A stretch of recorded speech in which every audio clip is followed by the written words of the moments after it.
Hey everyone. Okay, quick update. We're going to start with what Emily's up to. I have her sorting out nuts, bolts, and washers that we picked up a while back. These were all sitting out where the blue 89 was. I'm not really getting into the story on how we got them, but we got them.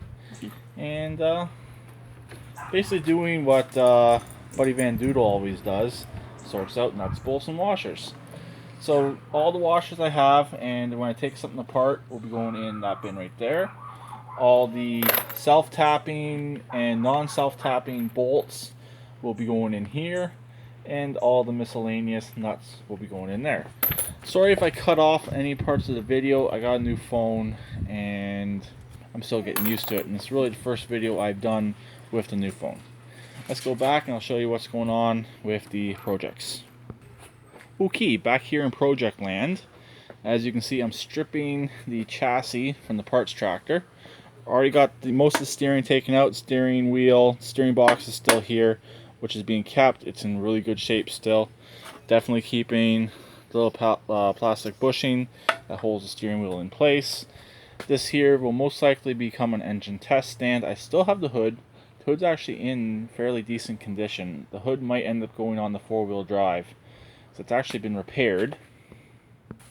Here's how it's been repaired. They actually riveted the actual bracket back into place and making it really solid from the underside. Because these here, they commonly crack right here and right here from slamming it down or forcing it open, leaning on it while the hood is open, so on and so forth. That right there, if anyone recognizes what that is, please leave a comment in the comment section below. If you're familiar with dryers, you'll know what that is. So anyways, that's this here, and that just happened to be randomly sitting next to it. So anyways, I cut the back half, the frame off. That will be put on to the four-wheel drive tractor with a section in the middle between the original back plate and what will be the new back plate, and that's where the rear end's will be mounted to as well. The rear end will be raised up on this. This tractor is going to become a two-seater, front to back, and it's going to have a toolbox at the very back. I have another one of these seat pans that's basically going to be modified and welded onto the back of this one here, and then behind that will be the toolbox, similar to the toolbox I have on the diesel. The racer, don't really want to pause the video every 2 seconds, so I'll try my best to pan slowly, is still sitting here. Flat tires, dead battery, and it's going to be sitting here for a little while longer. As soon as I get a chance to pull it apart and change the transmission, I will. Transmission that's in it still works, but it's got a lot of movement. What happened was, it was really the second or third time I got into transmission. Transmissions before this I'd worked on are kind of like the GT transmission, but not really like the GT transmission. It was a really old Craftsman, had a cracked case. I replaced one section of the case, and it didn't have the shifter ball in there or nothing like that. It was a really completely different setup. The best way to explain it, similar transmission to what's in the GT. So anyways, I forgot to put the shifter ball back in. It still shifts, but it doesn't have the full movement of shifting. So really, it was the first transmission I got into like this style, and at least it still works. So that's the main thing. It does still work, but it's also a it's not an MST. It's a Spicer. So for a Spicer, it's actually held up extremely well, and it still works. And considering the power that this engine's producing and the speeds that this tractor did last year, I'm surprised that transmission is still holding together as good as it is. But it will be getting an MST 206. It's actually still sitting underneath there, ready to be bolted in.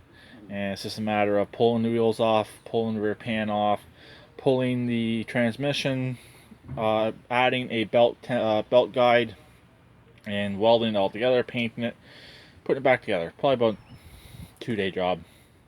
2, maybe 3-day job. Probably next long weekend. Right now is our May 24th long weekend here in Canada, and yesterday, Saturday, I was really busy. And then today I've been moderately busy with a bunch of different things. Sorry about all the bird shit. We're being dive bombed big time by birds. They don't like the dog, and when the cats come out, we have 2 cats that do come outside, but they don't leave the property. So when they come out, the birds tend to dive bomb the kitty cats. So we have 2 cats that come out, and the other cats don't come out. The 2 that do come out are the old ones. See, this is how the transmission should shift. And you saw how the racer was shifting. So once the transmission is replaced, it should shift a lot better. I should actually have more speed out of it. Because right now I think I can only get to reverse 1, 2, and 3. And it's a 6-speed. So it's not even living up to its full potential. And almost last, here is that radio, picked up at the same place as all the nuts and bolts, washers, tools, etc. That will be smashed. I'm gonna have some fun with it while I do it. It still functions, but I don't know if the CD player works, and I think the preamp is probably gone in it. I don't really know. I don't really care. It's going to be having some fun with it. Hopefully on camera if I can set up the tripod. Everything else that needed to record, because I have a couple cameras I can still use for recording, so I didn't get rid of all of them. I just prefer using my cell phone. So, and there is the 4-wheel drive transaxle. The idea is I'm going to get everything welded up with my welder to the point that I can mock it up with the transmission. So then I'm going to put the transmission back in, get the steering all figured out, the driveline stuff all figured out, then take it all back apart and hopefully get it professionally welded. That's the idea. If I can't do that, I'm just going to have to trust my welds. I've been watching a few videos on how to get really good flux core welds, and they are getting better. My welds are actually better than they used to be. And lastly, nothing has at all changed in here. I've been working slowly at getting this place cleaned up. And that big yellow extension cord is going to be cut up into 8-foot sections and scrapped. I probably won't get much for the copper that's in it, but it has so many splits in it, it's not worth my time to fix it. The solar system and the stereo system all still functions. Nothing's changed on it. The generators are all still here. Nothing's changed on them. Really, that's the only thing that's really changed. Is I got extra leaf blower and a chainsaw. Those 2 there have to go back to the guy who gave me a bunch more chainsaws. That chainsaw right there, that chainsaw right there, that hedge trimmer, that weed eater at the back was mine. That Poulon chainsaw right there, weed eater engine, and a 4-horse brakes. And that chainsaw right there is mine as well. And sorry, the one that's upstairs is mine as well. But I gotta repair that chainsaw right there. The leaf blower, he had it apart, and he completely stripped a lot of the screws. It uses those hex head Torx bolts. The ones that hold all the outside plastics on came off, and I got down to where the flywheel would be and the where the magneto is, because it has a bad coil. So got down to those ones. I can't get those ones out at all. So most likely you're going to end up just bringing it back to the guy and say, it's fucked up. This is the point I got it to, and I'm not messing with it anymore. And that little leaf blower right there, I forgot to mention, is mine as well. But it's unfortunate. It's a reasonably new leaf blower. It's only a couple years old. It has to be at least 4 years old, because he's been telling me about this thing for at least the last 3 or 4 years.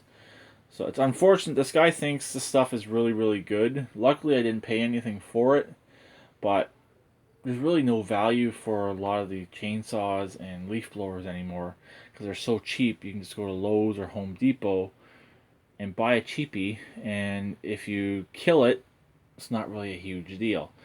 These ones here are name brand ones, so they're a little bit more worth it, but in the resale market, they're not necessarily worth it, because I believe those ones are all Craftsman up there. The hedge trimmers are Craftsman.